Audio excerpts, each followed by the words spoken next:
India, bahut priyad. Millions and millions and millions. I see it on the internet. You type it in Google and it says Harvey net worth, and I'm like, God, I wish I had that much money. Indian food I really like. I love an onion bhaji. I also like newer artists like Olivia Rodrigo and Billie Eilish and all of those. You know, they're so young and they're so successful, but not just because of their success, but they seem like really nice people. And they. An artist you'd love to date? I said this about Ariana Grande, but she's married. That's very good. You know your stuff. You're good at what you do. Hello everyone, I'm Rudrani and welcome to Speak Easy.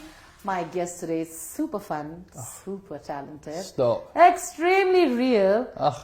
And I think we're going to get up close and personal with him. I'm talking about the very talented Harvey. Oh, thank you. You see what I did there? Yeah, that's good. Let's get personal. Let's do it. I got you. Let's do it. Let's get personal. Let's get personal. But you know, Harvey, it's wonderful to have you back in India. And we were just having a small chat about you coming back to Mumbai for the second time to be in India. Yeah. And how you feel that there's some sort of a connect as well. Yeah, I do.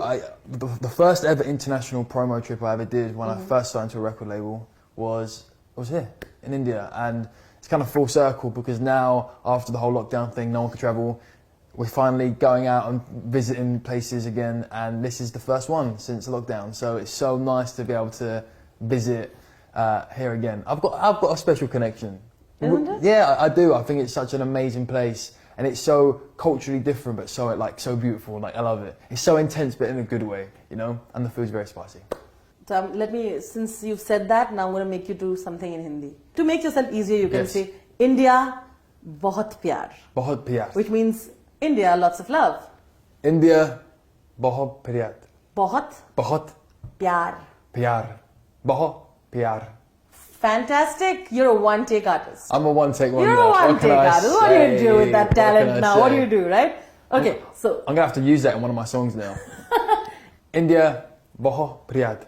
But did you try to eat some food here? And yes, I try. In the UK, we love Indian food, but it's not like authentic. I know you love Nando's. Yes, I do love it. Have you had a Nando's before? I love Nando's. But aside from that, Indian food I really like.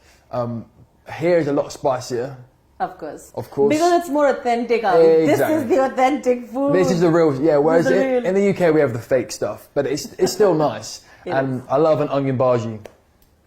Onion bhaji. An onion bhaji is my favourite thing ever from an Indian takeaway in the UK. So I think they have them here. So I need to try an authentic onion bhaji to see how it...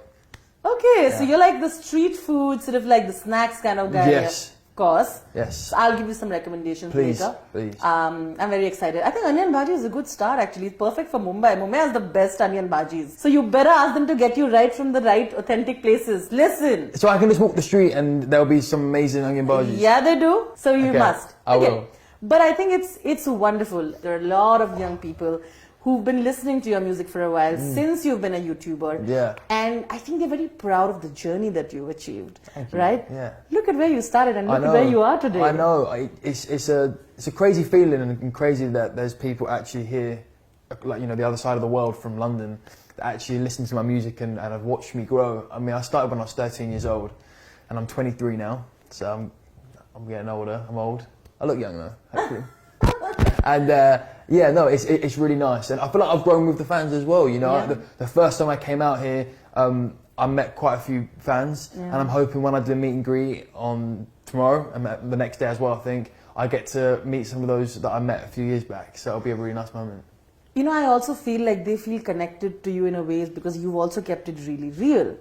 I feel like a lot of them see the kind of respect you give to your mother. My mum. Fun fact. That tattoo is actually her birthday. Yes, it is. That's very good. You know your stuff. You're good at what you do. This is my... You know what? When I first got tattoos, everyone said to me, "Oh, you're going to get addicted. You're going to get so many, and you won't stop." Yeah. And I got this, which is quite it's quite a in-your-face tattoo. I mean, people see that as Roman numbers, but... but I don't notice it anymore. I never see it on myself. So sometimes when I see people staring at me, and they're kind of looking at me, and I'm like, what are they looking at, you know? And then I realised that they're looking at my tattoo on my neck, because normally most people get it on their arms or where it's hidden. So I was quite brave, but I did it. in addition to that, I feel that part of it, because you're rooted to where you come from. Yes. You'll always be the boy from Kent. I'm the boy from Kent. Always, and proud to be so. Yes. And I think a lot of Indians also will always, will connect to being that rooted to who you are, wherever you come from. Yeah. And family. Has it been difficult, being this? Because, when you're a part of a world like this, where there's so much happening, sometimes you can lose the way. Yeah, I've always said to myself, you've got to be humble throughout everything. I mean, I've met some superstars, some like massive people, and it's always the really big superstars that are so humble and so lovely.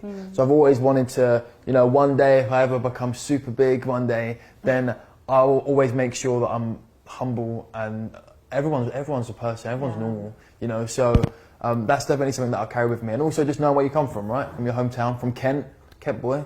And and my family as well, they're amazing. They've always supported me. They're always so, when I was 14 and I said, I need to miss time off of school, they were like, and I was like, but then they supported me. They was like, okay, we'll let you achieve your dream, and then if not, then back to school. But I'm doing okay, so I didn't, Because you started at the age of 13, I must ask this, what has also been the not so good part about getting fame that early, or getting that, which you had to kind of maneuver yourself, through? Well, it's crazy, because I think anyone who's famous is incredibly lucky. Yeah. I think, people are quick to complain like, oh, I just want a private life, oh, I don't like this stuff. But we're so fortunate in other aspects, and people are so fortunate. Like, listen, I'm not mega famous, but I think it's incredible when people ask for photos and they want to know you, and I think that having that support's the part of it, right? And I do get privacy and people that are mega famous, but I still think that's a little sacrifice considering how much they've been given and the opportunity they've been given, So I feel like, sometimes you might be out and someone's like sneaking a picture of you at the table, but maybe that's one, that happens. You're okay with that? But I get to do stuff like this and travel the world, and I'm lucky to live in a nice house, and I've got amazing friends, and I get to go to nice dinners and play shows, and I'm so fortunate in all these other aspects that, the one time when someone's taking a picture of you whilst you're eating a Nando's or an onion bhaji, that or you're on a date, and then, it doesn't, that's nothing, so it's, it's interesting, and because you said that, I think it makes sense now. I was reading about how you said, I want to do whatever people around me want me to do. I want to make everybody around me happy. Well, I think it's a beautiful thought, but I think that's a catch-22 situation. Oh, 100%. And when I read that, I'm like, okay, he's really a pure soul, but I have to ask him that's a lot, honestly. But do you know, maybe, I don't know when I said that in an interview, and that would have been something I said, but I think as I'm growing up, that's definitely not the case. I want to make my family happy and proud, but I've also got to make myself happy and proud first, because if I'm not happy, then it doesn't matter, right? Because it's just, why would I be doing this? So I think definitely it's good to put others first, definitely, but sometimes you've got to be a bit selfish in certain situations and put yourself first. And I think I'm getting that balance now as I'm getting older. And I'm glad you said that, because when I was reading it, I'm like, my God, that's a lot to take on yourself, you know? Because I'm like, you do you, it doesn't matter. I'm glad you said that. Yeah, you do you. That's what I'm going to take away from this. You do you. You do you. It's interesting that you wanted to write a lot of your songs, and for a lot of singers that is very, very important, because you feel like you're pouring a part of you when you're writing that. This is obviously with this EP as well. We're on the 21st floor, not the 23rd, but but I am staying on the 23rd floor. He's staying on the 23rd floor. Which is so strange. Listen, do that on purpose. No, I promise you. Do you know what happened? We were in reception, and I said to the woman at reception, lovely woman, I was like, can I have my room key? And she was putting us in, and she said, oh, I've upgraded you guys. And we're like, oh, thank you so much. I've actually put you on a higher floor than you was originally on. I said, thank you so much. And then I didn't notice at first, but once I was in my room and I was unpacked and I walked out and I came back to my room, I saw it. We're on the 23rd floor. And I just thought that was so strange. So it was meant to be. There you go. Well, listen, I'm sure you'll all know why you're saying that. Should you tell them why we're so highlighting on the 23rd? Oh yeah, because I've got an EP called Views from the 23rd Floor. Of course. So that's why it's But it's crazy. Meant to be. Wow. I know, that's so strange. Crazy. But yeah, and that's out, so I'm really happy about that. And that was like a little kind of project for fans to listen to whilst I was in the studio making more music and music for 2023. So yeah. You know, it's the things like I wish I could hate you.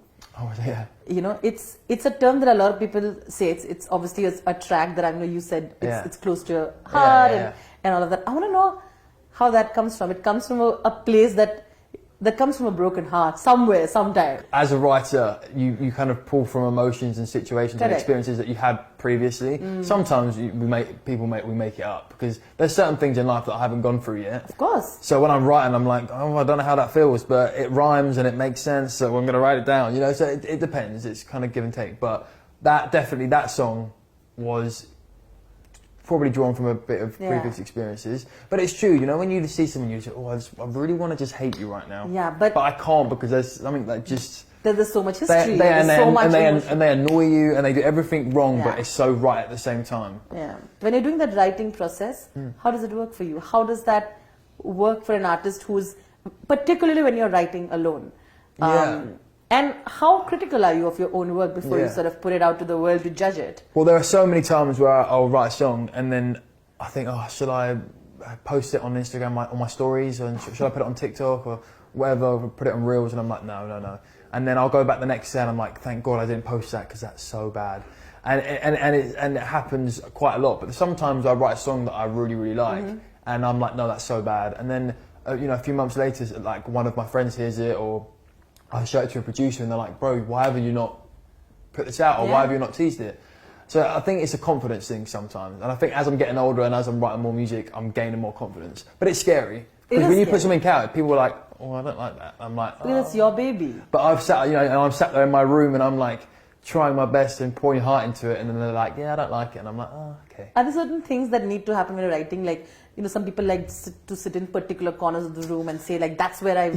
Yeah, and is that how it is for you? No. I wish I was cool enough to be like, yeah. Oh, no, stop. I'm sure there's something. No, but some people are like, yeah, I'm so cool. I'll put my hoodie up and I sit in the corner of a room and I get my notepad out and my special pen and that stuff. And that sounds so cool and like artisty. Whereas like, I'll just be sat in my kitchen on my phone, on my notes app, and I'm just typing like, so doesn't look great, but that's real, you know? Like, I know that Taylor Swift, one of the best songwriters in the world, she like writes with a pencil and it's so cool and so artsy, which is great. I love Taylor. And she writes amazing songs, so maybe that's what I need to do. Maybe I need to start writing with a pad and a pen and look cool whilst doing it. But I think, again, you do you. I think that's cool too. I love Taylor, and I think the way she describes it is it's amazing. Yeah. But that's her, and I feel like it's working for you, what you do. Well done. It's cool. Thank you. Tell me some inspirations, some early inspirations, some new inspirations from artists that somehow come into your work, or you would hope that eventually that route. So, Justin Timberlake. Of course. When I was introduced to him when I was younger, actually by my manager as well. He showed me a lot of his stuff, and he was in a boy band before. But you know, he dances, he sings, he acts, does it all. So I think that's really cool. So that'd be something that I'd like to do one day. You know, I dance and I sing, and I'm all right at doing that. But acting, I'd love to do that as well. He's really cool, and he seems like a really nice person, and he's still got an amazing career, and he's great. I'd also like newer artists like Olivia Rodrigo and Billie Eilish. Olivia's amazing. All of those, you know, they're so young and they're so successful, but not just because of their success, but they seem like really nice people, and they've got good messages and they support amazing things, and their music's great, and they're just very talented as young people, especially like young women in the industry as well. I think it's so important. So they definitely inspire me as well. Yeah. So if I say tomorrow, if there's a collab that you hope happens immediately, whose name would you take and why? Like you've been putting it on the university. Okay. Olivia Rodrigo. Yeah. Listen, it never happened. But you know what? Even just to be in a room and see how she writes and just see it that's enough for me. Just to be in a masterclass, because I just think, I know she draws inspiration from Taylor Swift and Lorde and other artists, but she's got her own spin on it, which is really nice. So I'd like just to see how she works. You know, that's amazing, and I really hope that happens, because like I said, you write from the heart, a lot of heartbreak. And we all know where Olivia does that from as well. Yes, she does. She does it so well. So well. So does Taylor. I think like it's beautiful. Yeah, so good. And it's not easy, right? Putting a part of you out there. No, it's scary, because you don't know how people are going to react, and it's like telling a story without telling the story. You know, it's like through music.